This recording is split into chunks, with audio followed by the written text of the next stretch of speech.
antes de las 7, pero bueno, veremos cómo va la sesión de preguntas y respuestas. Lo que estamos intentando hacer es para todos ustedes pues, una presentación lo más clara posible. Tim, gracias por tu presentación. Excelente, es muy interesante, muy clara. Entonces, Tim ha hecho una reflexión sobre la certificación dentro del EUTR.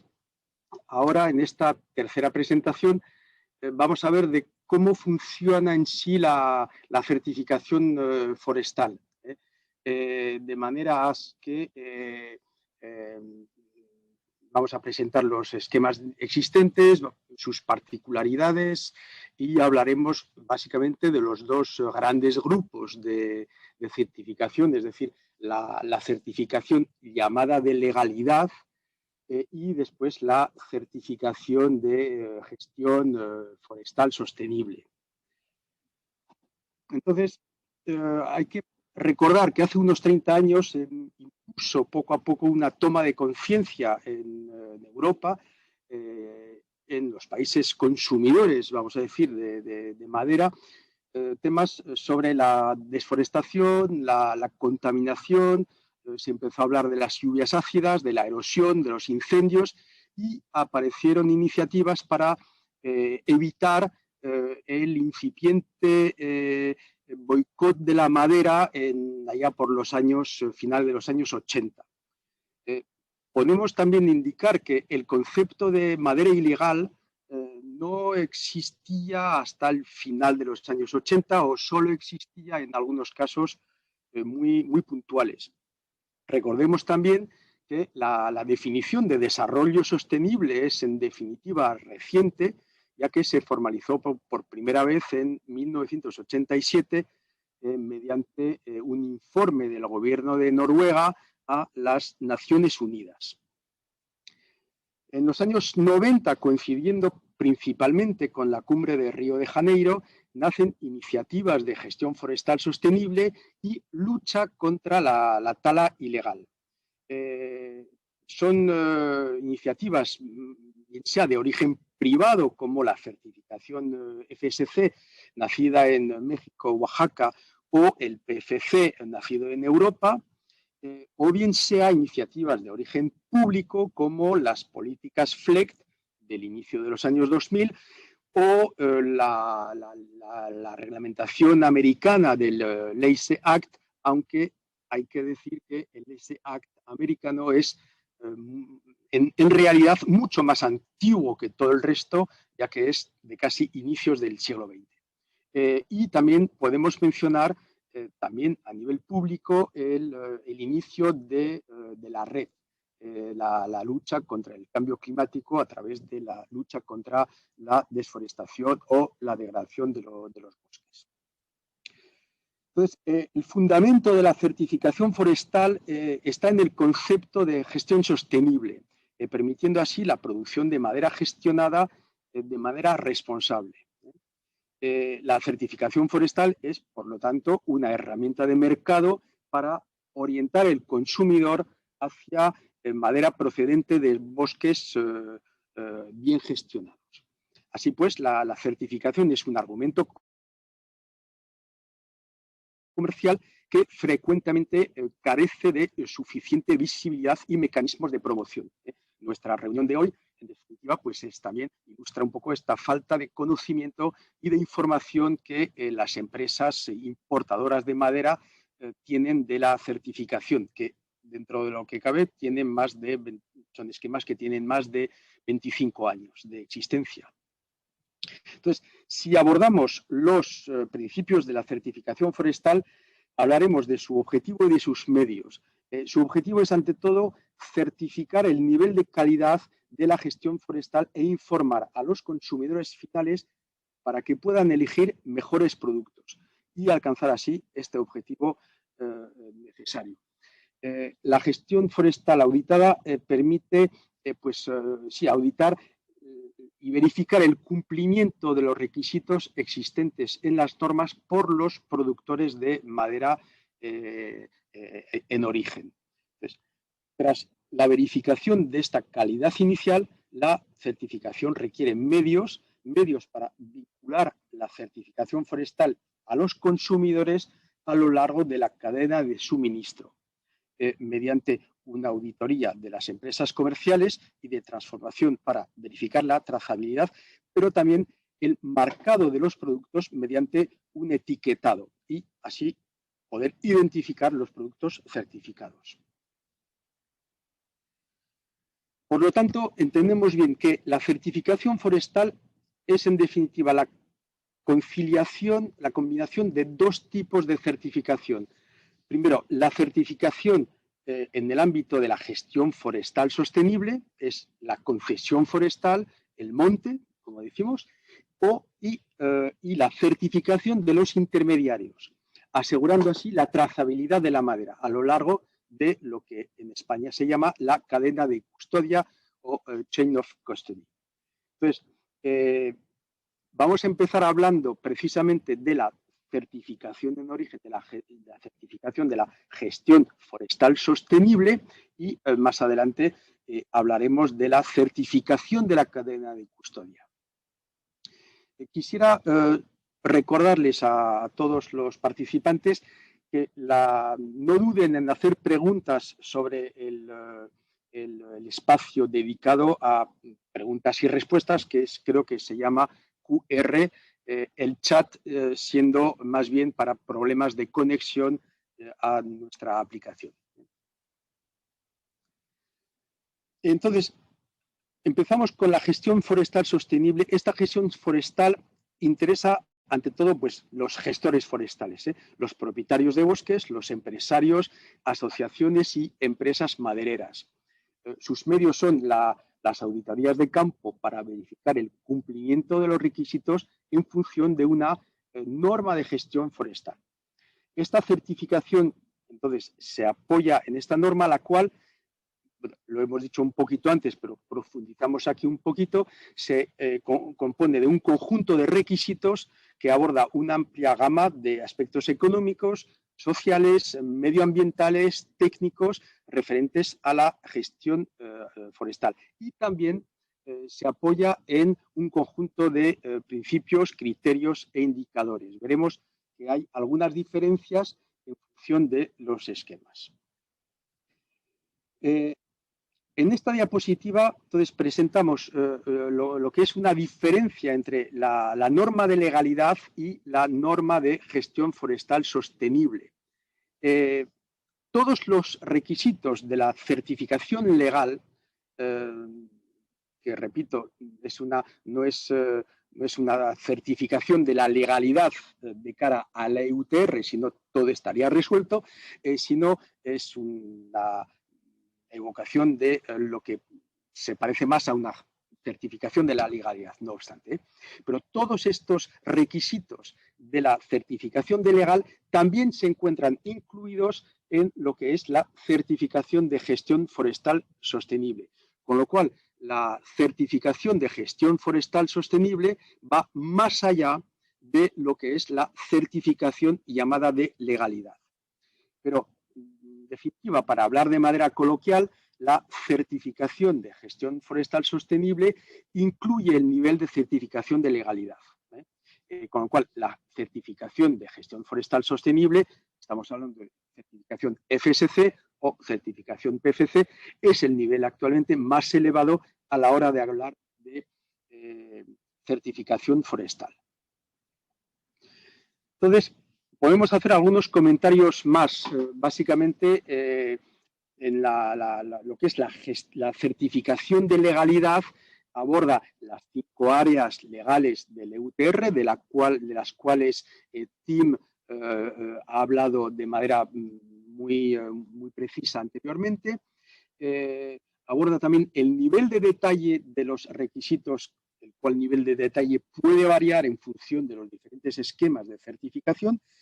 Aborda también el nivel de exigencia de los marcos normativos nacionales y en la práctica muchos controles de auditoría van más allá de los controles estrictos de la legalidad nacional o de la administración local, con lo cual con una certificación llamada de legalidad, la realidad es que tenemos bien cubiertos los requisitos de la legalidad de los países productores.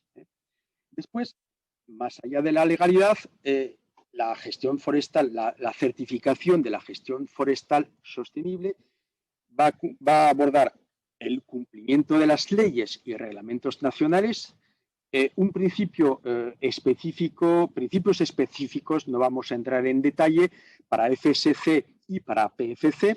El principio 1 del FSC es, una vez más, el respeto de la legalidad, y después los demás requisitos que van más allá se evalúan siempre sobre la base de lo que se exige legalmente.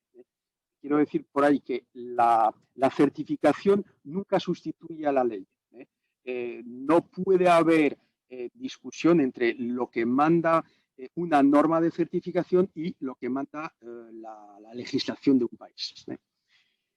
Y por último, podemos decir también que los requisitos de legalidad suelen ser menos detallados que en una norma de legalidad. Lo importante aquí es saber que a cada venta, cuando hablamos de cadena de custodia, disculpadme, hemos pasado a hablar de cadena de custodia ahora exactamente.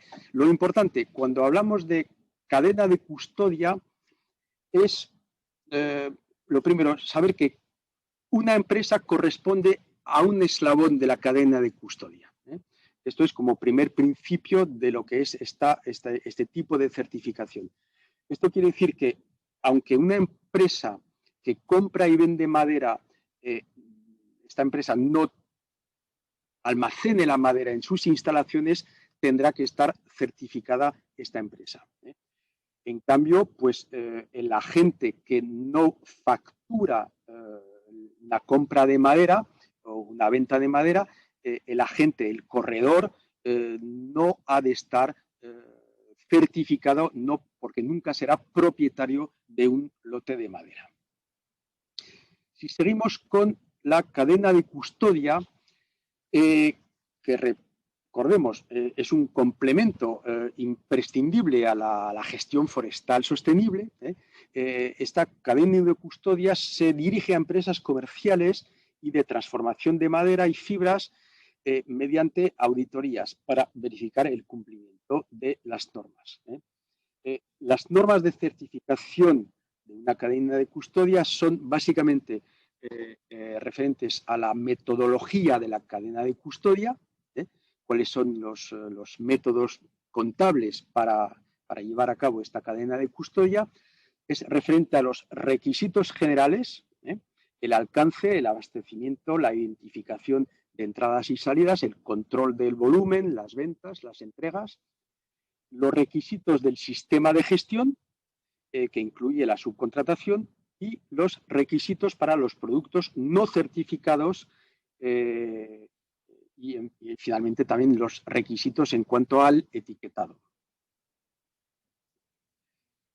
En este esquema presentamos los tres métodos que nos permiten en el proceso de certificación de la cadena de custodia, que nos permiten que nos permiten contabilizar la madera que entra y que sale.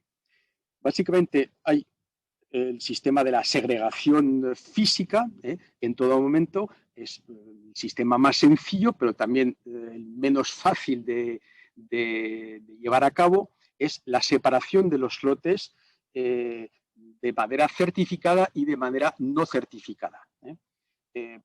El problema es que este método es frecuentemente inaplicable o por lo menos muy, muy difícilmente aplicable. Después podemos trabajar sobre créditos, en los cuales se han de respetar volúmenes. Es una solución más bien contable y creo que es más bien la solución más frecuente en las empresas certificadas cadena de custodia. Y finalmente también se puede trabajar sobre un porcentaje del flujo total de madera y de esta manera se introducen nuevos diferentes conceptos de certificación como la certificación FSC Mix. aquí podemos mencionar un detalle más, y es que no porque se tiene una cadena de custodia, no porque se es certificado cadena de custodia, lo que se va a vender ha de ser certificado. Ninguna empresa, no hay muchas empresas que desde luego comercialicen un 100% de madera certificada, aunque muchísimas empresas sí tienen una certificación de cadena de custodia. Pero no forzosamente todo es certificado. En un producto vendido como certificado puede también haber una componente de madera derivada de un bosque no certificado. Esto también se tiene que mencionar.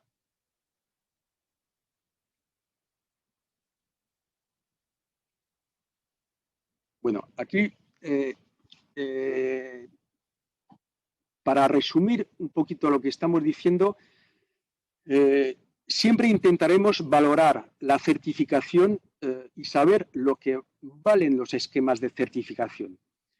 No obstante, en la práctica hay que saber que a nivel de las empresas las cosas son a veces un poquito más complicadas y solo la práctica permite entender perfectamente y darle todo su valor a la certificación. Lo primero, hemos de considerar la complejidad de las cadenas de suministro. Los productos de madera se obtienen, se venden a múltiples, se compran a diferentes proveedores y se venden a diferentes clientes, con lo cual es un primer nivel de complejidad. También hemos de considerar la diversidad del origen del material que entra en nuestra mezcla. Por ejemplo, hay maderas de bosques no certificados y materiales reciclados que se suman a nuestros materiales certificados, con lo cual todo esto es un conjunto a veces difícil de identificar. Hay industrias complejas también, con diferentes sistemas para manejar los productos de madera y segregar los productos no certificados. Lo que lleva a que los productos lleven pues, diferentes declaraciones de certificación. Pero lo que es importante saber es que la certificación aporta seguridad, que la trazabilidad de los productos es verificada a nivel de las empresas. El trabajo de los auditores se exprime en la certificación, en las auditorías, por supuesto, para identificar el origen, cruzar datos, etcétera. Entonces, detrás de un lote de madera certificada hay todo un trabajo de auditoría que hay que saber valorar. Una auditoría de cadena de custodia será siempre más detallada, más precisa, más profunda que una verificación documental hecha simplemente por un verificador. Entonces, lo que es importante es que veamos siempre lo que logramos obtener a través de la certificación y lo que podríamos hacer a nivel individual. Hay un mundo entre lo que podemos hacer a nivel de empresa y lo que podemos hacer a nivel de la certificación y de darle un justo valor a la madera certificada a través de toda una cadena de valor.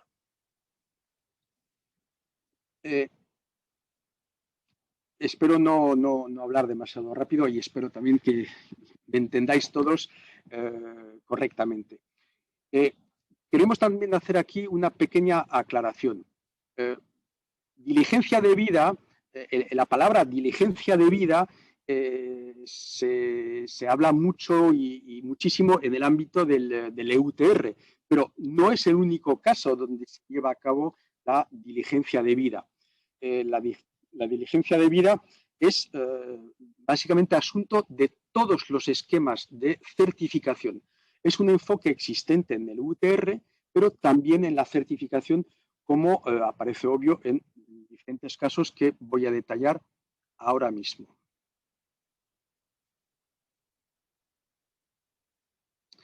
En el caso de UTR, ya lo hemos hablado, pues la diligencia de vida es la obligación de un operador de llevar a cabo esta investigación, esta indagación sobre un material que va a ser comercializado en la Unión Europea. Recordemos que el deber de diligencia debida lo debe de llevar a cabo el que pone por primera vez un lote de madera en el suelo europeo. Es el importador o el que pone en mercado un lote de madera que viene de fuera de la Unión Europea. Este es el caso del cual hablamos más frecuentemente. En el caso de la certificación Control Wood, también se aplica una cierta diligencia debida, que no es la misma de la EUTR, que es la obligación de un titular de certificado de llevar a cabo esta diligencia debida en la mezcla de madera procedente de un bosque no certificado, lo cual pues, le obliga a llevar a cabo esta investigación. Hay otro caso de diligencia debida, que es la diligencia debida que es un poco propiedad de organizaciones de monitoreo del EUTR, como son algunas asociaciones de importadores de madera en Europa. Es el caso de la Asociación Francesa de Importación. Es una organización llamada de monitoreo que tiene su propio sistema de diligencia debida que propone a sus asociados para llevar a cabo la diligencia debida dentro del marco del EUTR. Esto no quita que siempre será el importador de madera el que lleve la responsabilidad de la diligencia debida, aunque el modelo de diligencia debida lo haya obtenido a través de esta organización de monitoreo. No hay que olvidar que siempre es el que pone en mercado el que lleva la responsabilidad. Me imagino que todo esto se habrá comentado en el seminario anterior de nuestros compañeros de Preferred by Nature. Y por último, pues también podemos mencionar la diligencia debida que existe en el día a día en el ámbito de una empresa. Cuando una empresa lleva a cabo pues, un control de su cadena de suministro para su propio conocimiento, lleva a cabo, en definitiva, una diligencia debida para evaluar su proveedor, para evaluar la calidad de la madera, para evaluar la regularidad del suministro, la fiabilidad de este suministro. Pues, a veces llevamos a cabo en el ámbito de nuestras empresas operaciones de diligencia debida, aunque no sepamos que en definitiva se llama diligencia debida lo que estamos haciendo. Bueno, sí, también hay que mencionar que la diligencia debida existe en ciertos procesos de diligencia debida que ellos mismos están certificados en los esquemas de Legal Source, de Preferred by Nature o TLB, son procesos de certificación de diligencia debida. Ya que hablamos de EUTR y de certificación, un punto ha de ser precisado aquí, es que no existe en sí ningún tipo de certificados EUTR. Existen auditorías que nos permiten llevar a cabo, completar nuestros dosieres de diligencia debida, pero si alguien nos ofrece la posibilidad de obtener un certificado EUTR, sepamos que este tipo de certificado no existe.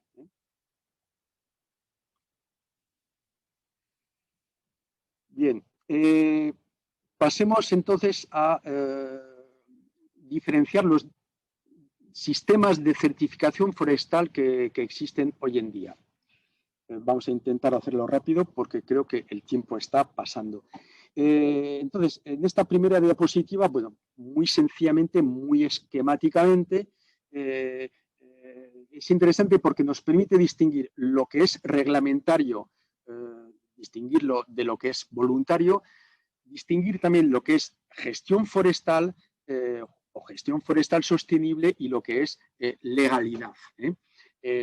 Tenemos aquí 4 grandes grupos de enfoques que unos son más hacia la certificación de la sostenibilidad, otros más hacia la legalidad. Vamos a tomar el ejemplo de lo que es la CITES.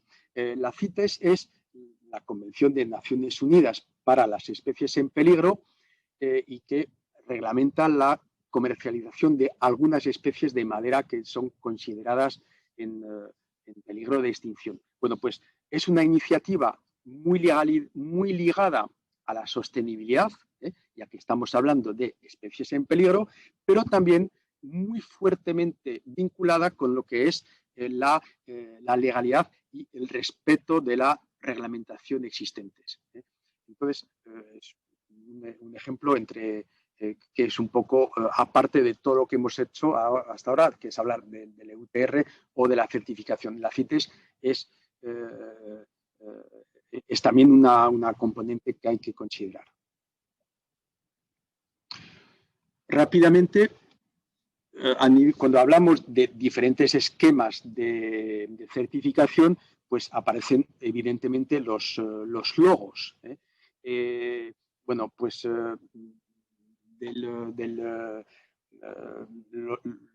empecemos diciendo que los logos más conocidos, que son el logo del FSC o el logo del PFC, creo que son en el mundo los logos más utilizados, sea cual sea la categoría de la cual estamos hablando, que sea la industria, que sea la madera, que sean los servicios. No hay logos más conocidos que los logos del FSC y del PFC. Pero también es bueno que conozcamos los logos de los esquemas nacionales, que son ellos mismos, que están ellos mismos vinculados al PFC. Cuando recibimos madera certificada PFC de Malasia, por ejemplo, no recibimos madera etiquetada PFC, sino es madera etiquetada MTCC, Malaysian Timber Council Certification. No sé si me he equivocado en la palabra, pero bueno, es el logo malayo del PFC, es MTCC. Después están los logos de las certificaciones de legalidad, como el OLB, Legal Source, Control y Legal Harvest. Y después están los logos de todas las actividades que no tienen forzosamente que ver con lo que es la gestión forestal, sino pues los logos de la ISO, del GFC, del Carbon Neutral, también que es una iniciativa de Preferred by Nature.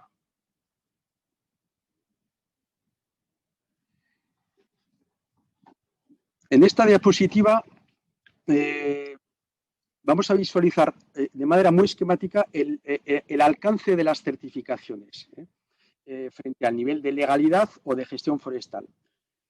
Por ejemplo, un contrato comercial que se lleva a cabo fuera del ámbito de la Unión Europea y que no incluye la mención de la certificación, hay que saber que es un contrato comercial, cierto, pero que no ofrece absolutamente ninguna garantía, ni a nivel de legalidad, ni a nivel de gestión sostenible. Con lo cual, un contrato comercial no tiene ningún tipo no conlleva otra responsabilidad que la de la calidad del producto que estamos vendiendo. En cambio, la certificación gestión forestal sostenible, que está un poco al otro extremo de nuestro esquema, pues ofrece todas las garantías desde el punto de vista no solamente de la legalidad, pero también obviamente de gestión forestal sostenible. Entonces estamos hablando de la certificación gestión forestal sostenible, sea FSC o sea PFC. Y después, a niveles intermediarios, pues existen las certificaciones OLB o TLB, Legal Source, FSC Control Wood o también UTR, lo que es la diligencia debida EUTR, lo que no es una certificación, pues nos va a garantizar la legalidad, simplemente la legalidad.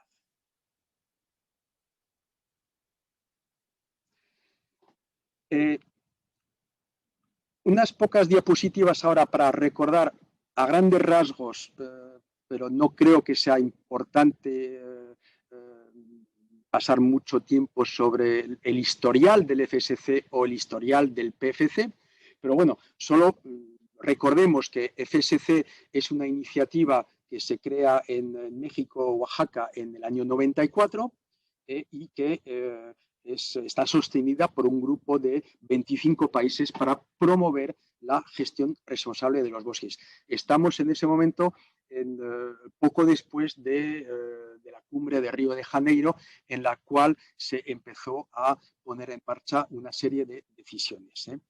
Entonces, bueno, vamos a pasar un poquito más rápido. Ante todo, hay que saber que FSC se apoya en 10 principios básicos. El primer de ellos es el cumplimiento de la ley. Y por eso vemos lo que es el peso de una certificación como el FSC en un proceso como el EUTR. Si el primer principio, el más importante de todos en el FSC, es el cumplimiento de la ley, pues entendemos perfectamente que esta certificación, como también la del PFC, son certificaciones que tienen mucho peso a nivel del EUTR, o lo tendrían que tener más todavía. Bueno, el nivel de desarrollo del FSC en el mundo, pues podemos mencionar que son 223 millones de hectáreas, básicamente en bosques boreales o en zonas templadas. Recordemos que en las zonas tropicales la superficie de bosques certificados, si estamos hablando de la cuenca del Congo, estamos hablando de 6 millones de hectáreas, creo que hay 1 millón de hectáreas de bosques naturales certificados en Brasil, y en cambio en Brasil habrá bastantes más plantaciones de madera, esas sí certificadas también. Si pasamos al PFC, pues es una iniciativa creada en 1999 en Francia, también para promover la gestión responsable de los bosques, pero a nivel local, y después se ha ido desarrollando a través del mundo mediante este sistema de reconocimiento de los esquemas nacionales. También está organizada en 3 cámaras de miembros, como el FSC, como lo he dicho, pero son 3 pilares, 3 cámaras que son la económica, la medioambiental y la social. Los sistemas nacionales de certificación forestal desarrollados a través de procesos múltiples de partes interesadas son realmente lo que a nivel nacional constituye el PFC. El PFC es un conjunto de certificados nacionales. El PFC no puede existir si no hay a nivel nacional una iniciativa que desea implementar un esquema de certificación. Entonces, ambos dos sistemas, PFC y FSC, son muy diferentes en cuanto a sus requerimientos, pero en definitiva ambos dos persiguen el mismo objetivo. Hemos hablado, bueno, la ATIBT tiene su área de actuación básicamente en la cuenca del Congo.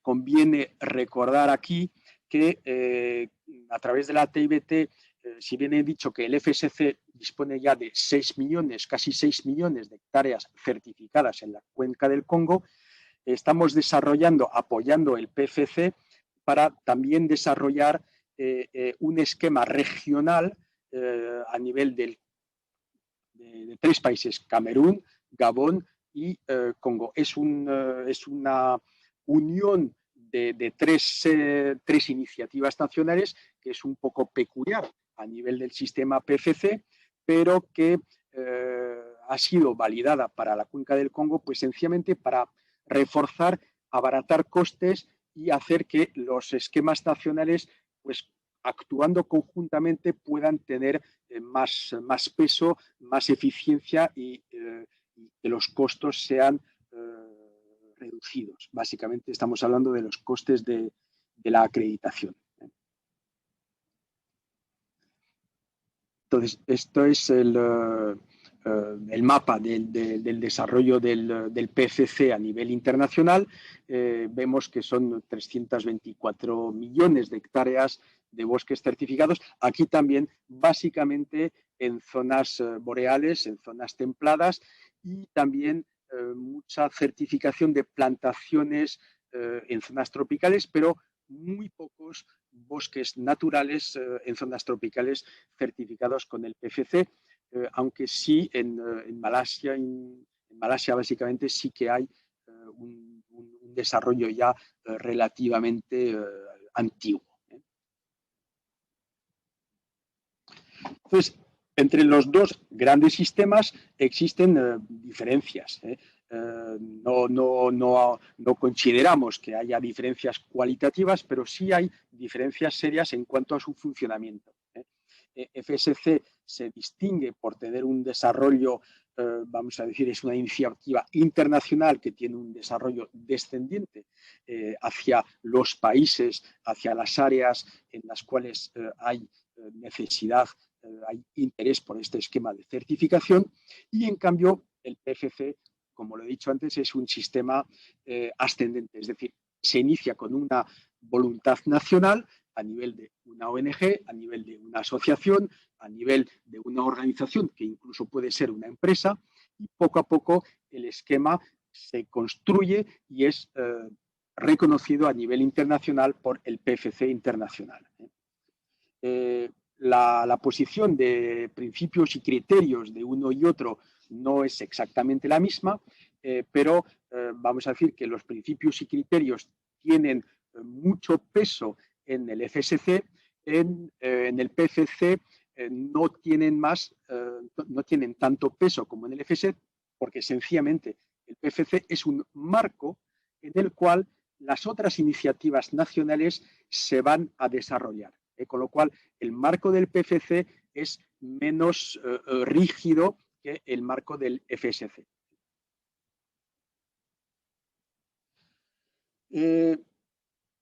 Unas cuantas palabras sobre las certificaciones de legalidad. Tres grandes esquemas de certificación de legalidad: OLB, TLV y LS, Legal Source de Preferred by Nature. OLB es un sistema creado por Bureau Veritas. Es una garantía de legalidad a nivel de la concesión, a nivel del bosque, y también es una certificación de cadena de custodia. TLV es muy similar a OLB, es una garantía de legalidad a nivel de bosque y también de cadena de custodia, y también propone como posibilidad la certificación de un sistema de diligencia debida. Legal Source es una certificación de sistema de diligencia debida, y también de una manera bastante original es una gestión de riesgo de la ilegalidad.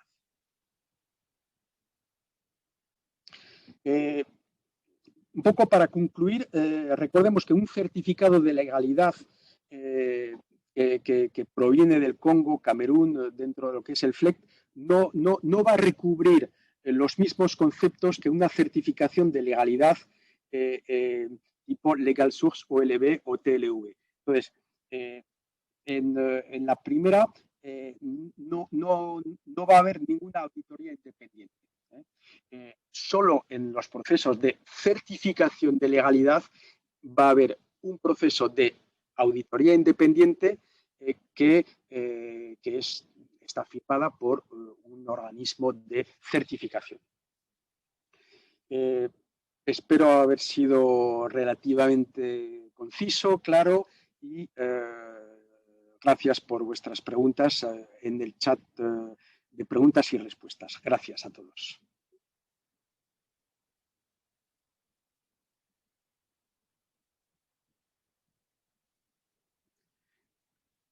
Carmen, te paso la palabra si quieres.